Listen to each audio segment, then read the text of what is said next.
Hello, I'm Cheryl Clarke, Superintendent of the Monson Public Schools, and I'd like to welcome you to Clarke's Corner. Clarke's Corner is a monthly show televised here on M-PACT that highlights all of the wonderful things that are happening in our schools. And this month is no exception. We have with us the A-team, I like to call them, some of our new administration here that started this year. And they're going to introduce themselves and tell you about some of the great things that are happening in their buildings. So I would ask everyone to just kind of say hello, and then we'll get into some questions. Hi, my name is Kyle McFarland. I'm the Administrator of Secondary Academics. Hi, I'm Bill Metzger. I'm the principal of Monson High School. I'm Jennifer Beaudry. I'm the principal of Quarry Hill Community School. Hi, I'm Mary Seeblick. I'm the principal of Granite Valley Middle School. Okay, well, why don't we start with the elementary school? And Mrs. Beaudry, so you are not technically new to our district. You've been in our district for many years. You were the interim principal last year, yes. And now you're the permanent principal. So the permanent that's, yes, for a very long time, I hope. So can you tell me, just give us a little bit about your background? Okay, sure. For the first 8 years in Monson, I was a behavior interventionist, and I worked with severe to profound social-emotional students.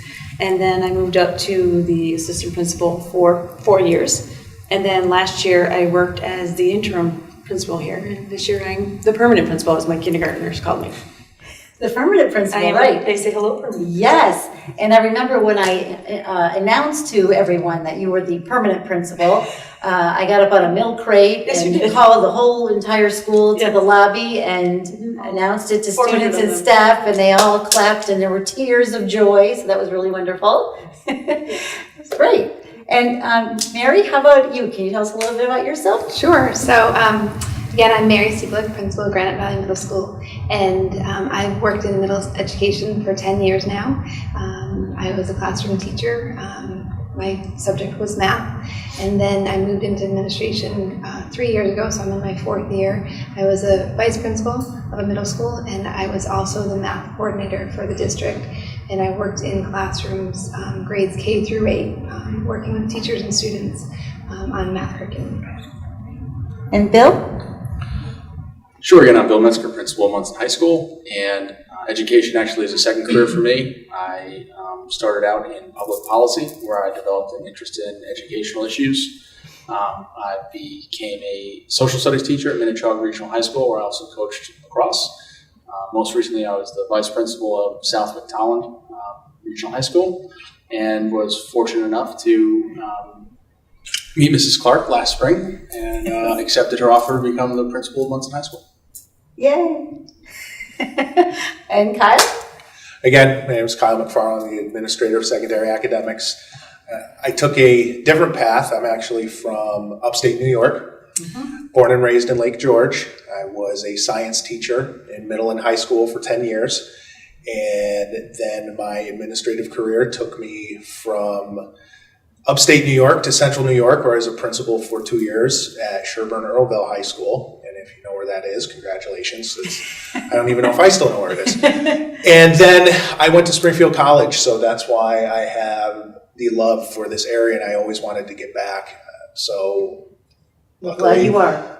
I applied and I was hired, and I'm very happy to be here. Excellent, thank you. So Mary, you and I kind of have similar paths. So you started your career as an administrator at Thornton Burgess Middle School, as did I. And our paths never crossed, but it's just interesting that we both started in the same place. So we're really glad you're here. And can you tell us what's happening at Granite Valley? Is there, I know there's a lot happening. There's a lot of new initiatives and programs. Can you talk about one or two of those? Sure. Math is definitely my specialty, and so when I signed my contract last spring with Cheryl, I asked her what her top 3 concerns were for the building, and the number 1 concern was improving the math scores. So that's something that I thought, okay, I can do this. So I met with the teachers this summer and talked with them about math programming, and so we discussed bringing a new math program to pilot for grades 6 through 8, and then I also worked with the 5th grade teachers to bring in a math program to pilot for grade 5. So in grades 6 through 8, the teachers are piloting a program called Big Ideas. It is Common Core aligned, and it is a program that really develops those critical thinking skills with the kids. There's a great technology piece with that program that we're implementing that as well. So great things are happening in grades 6 through 8 math. And then in grades 5, the teachers are piloting a 5th grade program. It's a K-5 program called Envisions Math. And the 5th grade teachers are also thrilled to have that program. And again, that program is a nice feeder program for big ideas because it develops those critical thinking skills, which is so important in math. And you said Common Core, and I know there's a lot of hubbub about Common Core, and is it a good thing, or how do we feel about it? And can you just talk a little bit about how it might be different with the Big Ideas program than something they may have used in the past? Sure. Common Core, there's a lot of press about Common Core, and truly in Massachusetts, we're fortunate because our state standards were similar to the Common Core state standards. So standards didn't change a lot. So again, we're very fortunate being a district in Massachusetts. The Big Ideas program, again, works with the students to develop those critical thinking skills and really allows the children to figure out solutions to a problem and wrestle with them a little bit. So it is tough stuff. The things that they are working on, it's difficult, but the kids are working through the 8 mathematical practice standards and really learning how to persevere and construct viable arguments and develop those critical thinking skills and those important mathematical skills. Excellent. And how's the feedback been from teachers and kids and parents? It's been quite positive, so it is one of the many initiatives, so there's a lot of things going on, but the teachers are thrilled to have one common program, and they are doing great things with professional development. We've had the vendors in to train the teachers and get them up and running, and I've been working with them to say, you guys are doing great things, but be gentle with yourselves too, because it really takes 3 years to master a program. Yes. So it takes a long time. So great things are happening. The kids seem very receptive. They like the technology piece of it. And it's great to see the differentiating that's happening in the classroom and to see kids that have often struggled in math excelling in the, some of the mathematical arguments that are coming out of their mouths. It really is great to see. That's great. Good stuff. Yes. And we talked about this as being one of the major initiatives because that's been an identified weakness in our district is math and how to get the kids to think critically and outside of the box. So I'm excited to see what our results will be in the standardized assessments in the spring. So that's great. Bill, how about you? What's happening over there at the high school? We've got a lot of exciting stuff going on. It's been a great start to the school year. I'm happy to report that our boys and girls soccer teams are going to be receiving what will be their tournament seating for the postseason. Great. So we're looking forward to some good games in the upcoming week. We also have a number of our boys and girls cross country runners going to the PBIAC championships this weekend in Westfield. A big focus at the high school is restoration of programs. Monson, like many small communities across Massachusetts, has suffered through several tough budget cycles, as we all know. And, we have a real focus on identifying savings, out-of-the-box thinking to bring back programming. We're excited that we have our manufacturing shop back up and running this year. We've got home ec and culinary arts back up and running this year. We've got a child development program where the students have classroom instruction half of the week and then are fortunate enough to go down to Mrs. Beaudry's school and actually have some hands-on experience working with pre-kindergarten students. My goal for the rest of the year is to continue to work with you to identify ways that we can bring back more programming. Yes. And there's programming that's new to the middle school as well. Yes, we have Spanish for the first time in a long time. Right. We have Mrs. Kathleen Terry, who is a half-time Spanish teacher, but with creative scheduling, we are able to make her schedule work so she's able to teach kids in grades 5 through 8. And the excitement around Spanish is palatable. I mean, the kids are loving it. They're going on building tours and labeling the different classrooms and the different words throughout the building. And it's an introductory Spanish course, but it's really exciting to see the kids so excited around Spanish. Sí. Sí, señora. Muy bien. And then also we have music. Mr. Ken Topham joined us this summer as a full-time music teacher, and he is having all sorts of fun. He is a accomplished musician. He's in a band, a rock band, so he's quite cool. The kids think he's as are we. Yeah, exactly. Super cool. And he is a drummer, and he's been working with the kids on beginning music skills. He has a goal to start a band and chorus next year at Granite Valley. He's getting a feel of the land and figuring out where the musical talent is and developing that talent. And he is doing a nice job. And he's also doing an after-school program for the kids with music. So right now they're working on ukuleles and soon moving to keyboard skills. So. Yay. Okay.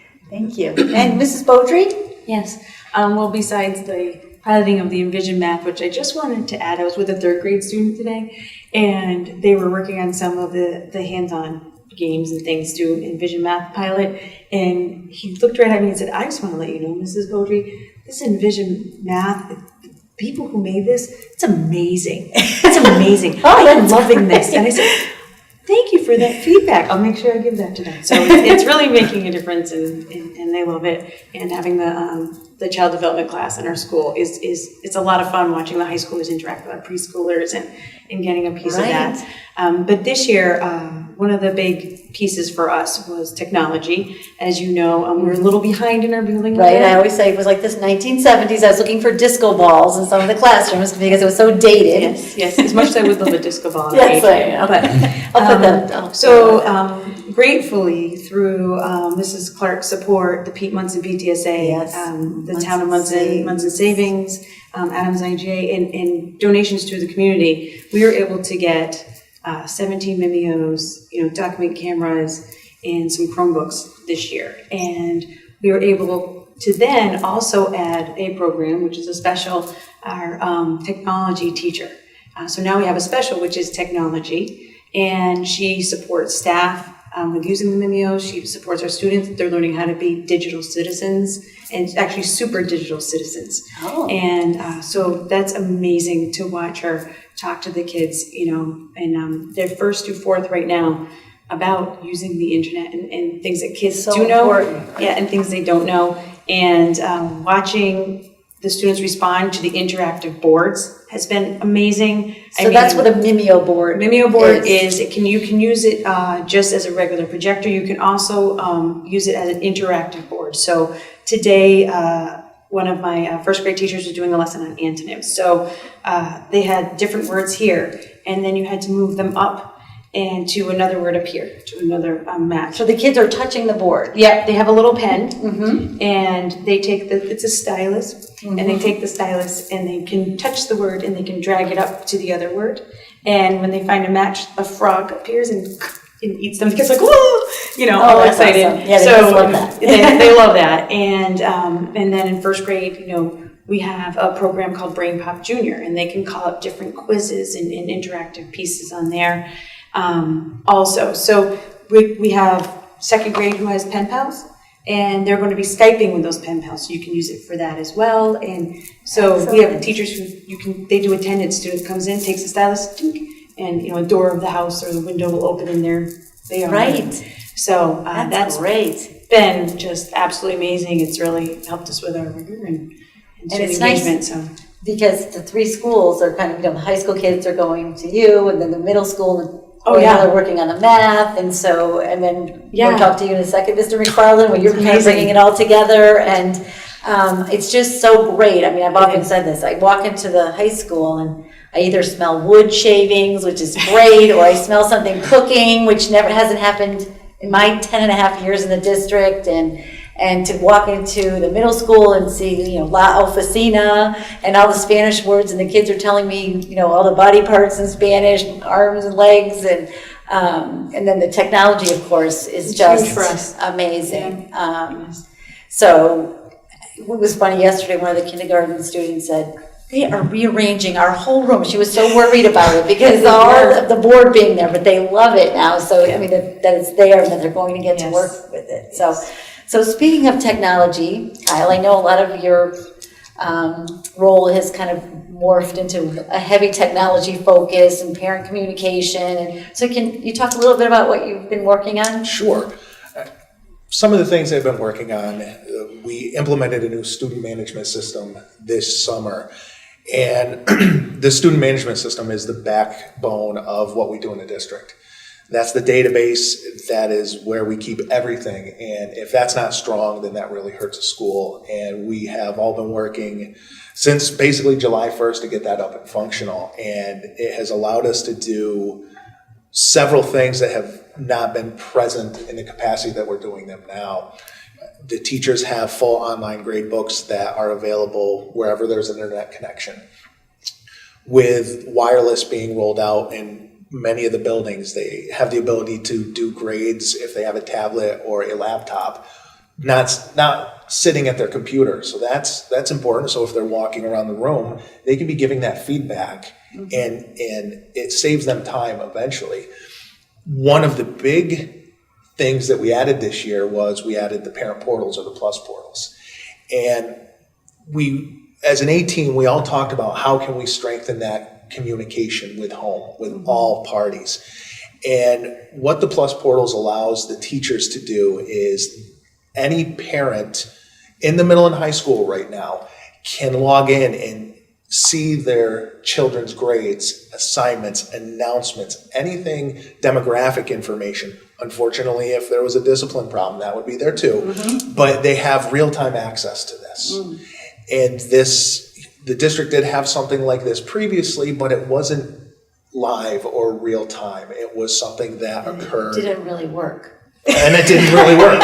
We tried. But this system has been widely embraced. The middle school has approximately 340 active users. Wow. The high school is at about 275 active users. That's great. We encourage all families to get onto that portal, the Redeker, what is it called, Administrators Plus. It's from Redeker. It's called Plus Portals. Plus Portals. There's a link on the website. There's Yes. a lot of information there, and it really is going to be a hub for information to get out to families.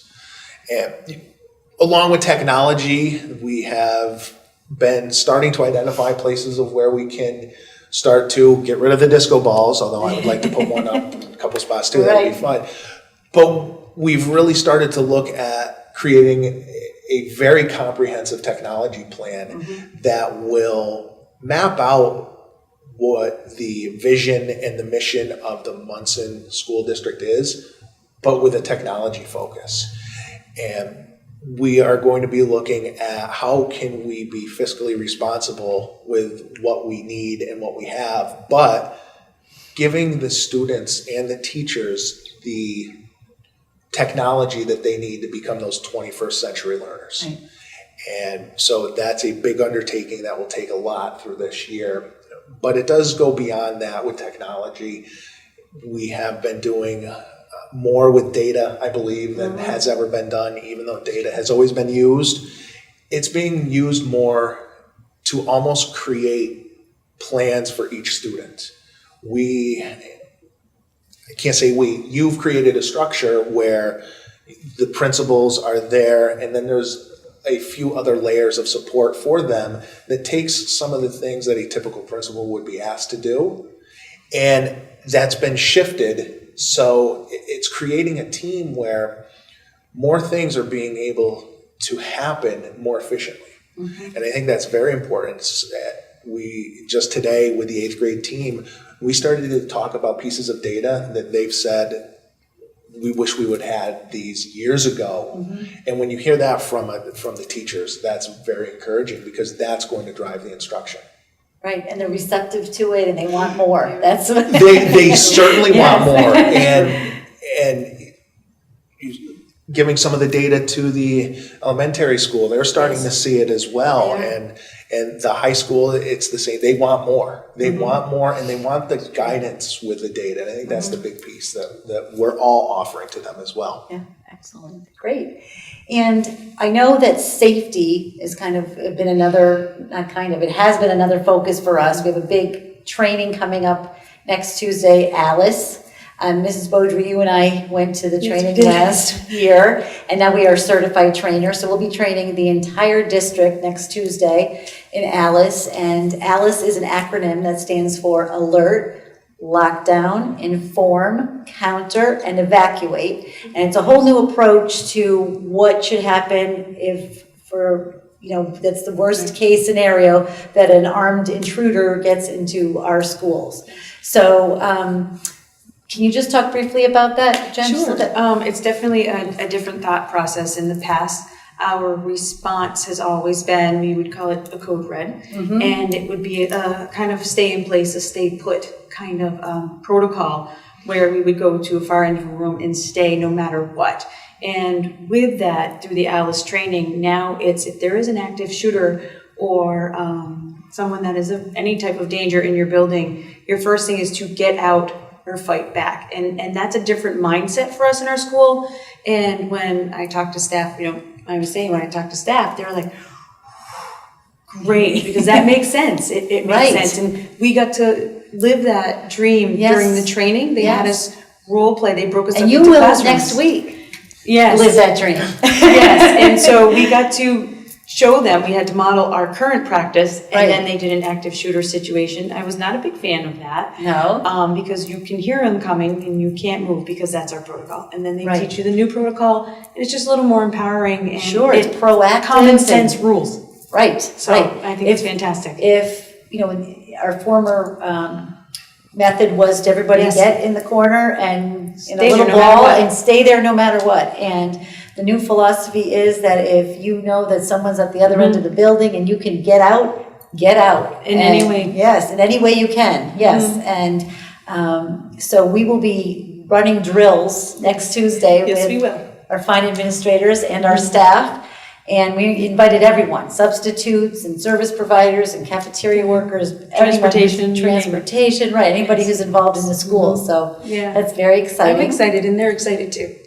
Yes, I know it is a little unnerving, but I think, we had a parent night and that went very well. It was well received by our parents. And a lot of positive feedback. Yes. We did. So, and I open this up to anyone. So what are some things, it's budget time is looming and we're going to be talking about our plans for next year. What does anyone want to speak to what they're kind of focusing on or what they're thinking about as we go through the budget process this year? Well, I think the focus at the high school is a few things. And you and I were in a AP English class today where we talked with kids about technology and leveraging technology effectively. And it really is time to make them 21st century learners, as Kyle said. As you said, not to prepare them for the 21st century. We're 15 years in. So we want to continue to identify ways to leverage technology effectively, to use data to inform decision making at the high school on the instructional side, and to find ways to cost effectively provide as many resources as we can. I think the reality is in small towns like Monson, we're going to look more and more in the upcoming years to cost sharing ventures. We've had a great experience with a co-op football team between Palmer High School and Monson High School. Yes. And, I think that really is a way of thinking in the future for communities to partner up and to identify non-traditional ways to provide services. Excellent. Anyone else have anything they'd like to talk about? I think in continuing the partnership between the elementary, middle, and high school and how we're transitioning the kids from, building to building and just working together, there's definitely a great team feel with the A team and, everyone, we have the same collective goal and we're staying focused on that. Right. And we have 18 members that are not here. Kate Watts, who's our new director of curriculum, and she was here last year as our assistant principal at the middle school. And we also have Don Smith, who is our Director of Business, Sue Henrichan, who is our Director of Pupil Personnel Services, and Mike Lavelle, our new Dean of Students. So it's a really a whole new A team. And when we talked about communication with parents, often, I know at the elementary school, because that's where my office is, I see lots of parents. They want to be involved, and not that all parents don't, but as they get to especially middle school and then high school, the students are saying, please stay home. You don't have to come today. So are there ways that parents can provide support and get involved that won't embarrass their children, so to speak? Well, if middle school parents aren't embarrassing their children, they're not doing their job. That's right. That's their job. That's your job. Embarrass your child. Embarrass your children. That comes with territory. I can say that as a middle school parent myself. Yes. But I think, definitely looking for opportunities to partner with the schools. Volunteering decreases as, kids get to middle school for a multitude of reasons. Often parents are going back to work and kids are avoiding their parents. And but asking your children's teachers to see if there's ways to get into the classroom and look for, chaperoning those field trips and things like that. Right. With the parent portal, I think staying on top of where your child is academically, and if there are struggles, contacting the team is great to sit down and have that team meeting, so you can sit across the table and figure out ways to help your child be more successful with partnering again with the team. So any opportunity that parents have to get into the school, we welcome them, because we want, middle school is such a difficult time for kids. We want to make sure kids are staying connected with their parents, even though they try and push them away. We really want to keep that parents are a key component to kids' education, and we really want to work with parents so that we can all figure out ways to help the kids be most successful. Excellent. Mr. Metzger, what about the high school? Well, I believe in my personal experience and in my studies that the top two, if you will, indicators for student success are, number one, that the student feels secure and liked by their classroom teacher, and the second is that the student is aware that there's a strong relationship between the school and the home. I think we've done a lot with our data management system and the PLUS portals. Parents don't necessarily have to be in their high schooler's face, if you will. There is a way to have an ongoing dialogue and essentially live monitoring of the grades. That being said, I think sometimes in this day and age, we over-rely on electronic communication. I would still strongly encourage parents with questions to contact their students' teachers, to come in and speak with myself, pick up the phone, give us a call. You're certainly welcome in the building and in our classrooms and in our activities at all times. Excellent. And in terms of the portals, Mr. Metzger said that was live. Is it live at the high school that the teachers are continuously pushing information out? How does that work? I would say approximately between the middle and the high school that 90% of the teachers are, when they create a grade in their grade book, it's going live to the portals. Because this is a new process, we wanted to grow into it. Though for those that don't do a quote-unquote live grade book, we've asked them that they update their grade book with grades, assignments, everything weekly, every Tuesday. And that's at the middle school? That's at the middle school and the high school. Okay, so we know for sure every Tuesday things will be updated? Yes. Excellent. And Mrs. Boger, are there plans to bring that technology to the elementary school? We would love to. Okay, we'll have to put that on our to-do list. Or something our families, I think, would love. Yes. Yeah. I do, great. At the middle school, we're working, Kyle's been working with the teams to figure out ways to post homework online. So they've had a homework helpline in years past. Right, So yes, on the phone, yes. Yeah, phone call, they would call up and they would hear what the homework was, and we're trying to move into the 21st century and have them be able to view the students' homework online on the portal. So they can print out worksheets or whatever. They can post assignments to it, they can just, Oh, wow. tell them it's on page 57, you're doing these numbers or whatever the assignment is, so. Excellent. Yeah, so we're excited to take that leap. Yeah. So lots of exciting things happening in the schools. There's even more that we will share at a later time and have some kids come and explain it. And again, we encourage parents, as we all said, to please don't hesitate to call us or email us or stop by anytime you have any questions or concerns. We much would rather have you do that than, not. We would want to address any questions or concerns you had as soon as possible. So again, thank you so much for watching, and we will see you for next month's Clarke's Corner. Thank you.